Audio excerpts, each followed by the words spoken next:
Mga kananay, ako nga pala yung magluluto ng gelatin kasi tinatakaw ako.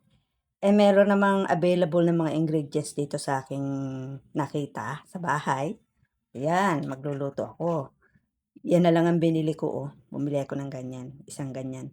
Para hindi tubig ilalagay ko. Tubig lang pag tunaw ng gulaman. Yung gulaman natin na ating tutunawin sa tubig. Hindi na ako naglalagay ng asukal. Condense na lang.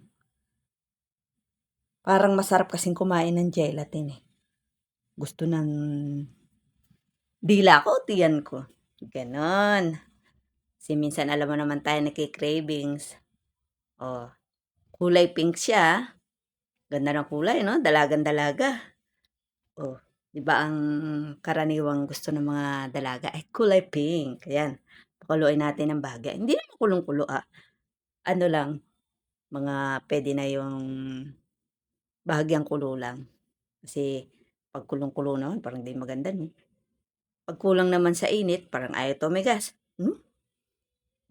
'Pag naluto na 'yan, sasalin natin 'yan sa lalagyan na maliliit para 'pag kumain ako, eh, isang kuha nun kaya ko ubusin, walang matitira, 'di ba?